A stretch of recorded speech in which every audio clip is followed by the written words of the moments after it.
बेटे ऋषि की शादी कहीं नहीं हो रही थी। एक तो ऋषि मोटा, ऊपर से कमाई भी कोई खास नहीं। लेकिन कंचन को तो शौक था मॉडर्न बहू लाने का, और उसे एक दिन ऐसी लड़की मिल भी जाती है। हमें तो आपका ऋषि बहुत पसंद है, लेकिन मैं आपको साफ साफ बता देती हूँ, मेरी बेटी के शौक थोड़े से अलग है बहन जी।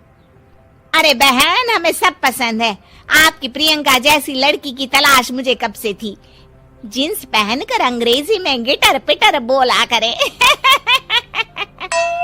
अरे बहन जरा सुन तो लो, मेरी बेटी के शौक क्या क्या है। अरे नहीं नहीं बहन, बस लड़की को देख लिया तो सब कुछ देख लिया। आप ना शादी की तैयारी करो, और वो जरा सामान की लिस्ट भी दी है ना मैंने। हाँ बहन जी, सारा सामान शादी से एक दिन पहले ही आपके दरवाजे आ जाएगा। मजा आ गया, मजा आ गया। अब तो बस आप शादी की तैयारी करो। प्रियंका के माता पिता के जाने के बाद कंचन का पति उससे कहता है, अरे भाग्यवान, तुम तो कुछ ज्यादा ही जल्दी दिखा रही थी शादी की।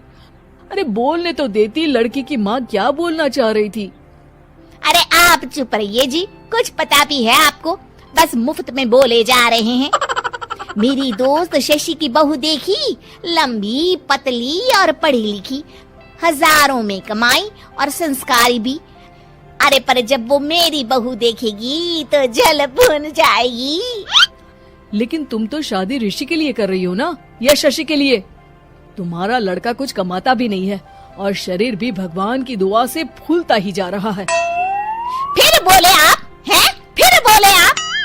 मैंने कहा ना, प्रियंका जैसी जींस पहनकर अंग्रेजी झाड़ने वाली बहू किस्मत वालों को ही मिलती है। चुप रहिए आप। पति के लाख कहने पर भी कंचन ऋषि की शादी प्रियंका से करवा देती है। लेकिन प्रियंका जैसे ही घर में आती है, वैसे ही जोर जोर से चिल्लाकर नाचने लगती है। आज मेरे यार की शादी है, आज मेरे यार की शादी है। अरे नाचो मां नाचो। आज मेरे यार की शादी है। कंचन, उसका पति और ऋषि ये देखकर हैरान रह जाते हैं।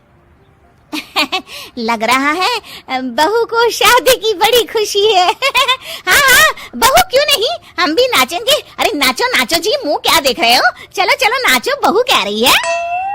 कंचन ये कहकर प्रियंका के साथ नाचने लगती है। ऋषि और उसके पिता वहां से चले जाते हैं। अगले दिन कंचन अपनी सहेलियों को प्रियंका से मिलवाने के लिए घर बुलाती है, जहाँ शशि भी आती है। अरे शशि, कैसी हो? मैं ना तुम्हें प्रियंका से मिलवाती हूँ। अरे सच में बहुत ही एडवांस सोच की लड़की है। कितने मॉडर्न ख्यालात है उसके, पता है तुम्हें? अरे हाँ कंचन, जरूर। बच्चों की शादी अच्छी ही होनी चाहिए, और वैसे भी तुझे तो शुरू से ही ऊंचे ख्याल की बहू चाहिए थी। तभी कंचन की सहेली कहती है, अरे कंचन, बुलाओ ना प्रियंका को, हम भी मिल ले। अरे बहू प्रियंका, जरा बाहर तो आना। कई बार आवाज देने के बाद भी प्रियंका बाहर नहीं आती है, तो कंचन को बुरा लग जाता है। वो उसे लेकर बाहर आती है, लेकिन ये क्या, प्रियंका लड़खड़ाती हुई बाहर आती है और उसके हाथ में शराब की बोतल होती है।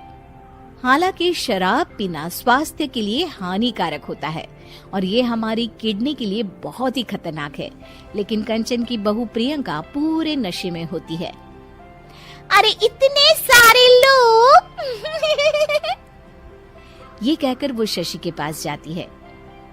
आंटी जी, पत्ते खेलेंगी, पत्ते। अरे दूर हो, दूर हो, तुम्हारे मुंह से तो शराब की बदबू आ रही है। अरे कंचन, माना तुम्हें मॉडर्न बहू चाहिए, लेकिन आधुनिकता का मतलब ये तो नहीं ना। बुरा न मानना कंचन, तुम्हें पता था कि तुम्हारे बेटे की कमाई और शरीर दोनों ही ठीक नहीं है, तो तुम्हें उसी हिसाब की लड़की से शादी करवानी चाहिए थी। ऐसा कहकर सभी औरतें वहां से चली जाती है। तभी प्रियंका की माँ कंचन के घर आती है। अरे बहन जी, बड़ी चालाक निकली आप तो। बिना बताए अपनी पियक्कड़ बेटी मेरे लायक बेटे के गले में बांध दी। आय हाय, बड़ी आई बिना बताए। उस दिन जब मैं ये बात बता रही थी तो तुम तो सुनने को भी तैयार नहीं थी। अब भुगतो तुम। ये कहकर वो वहां से वापस चली जाती है। सबके जाने के बाद कंचन अपना सर पकड़ लेती है। हाय रे, आधुनिकता की अंधी दौड़ में मैं अपनी संस्कृति ही भूल बैठी थी। अब तो राम ही बचाए मुझे।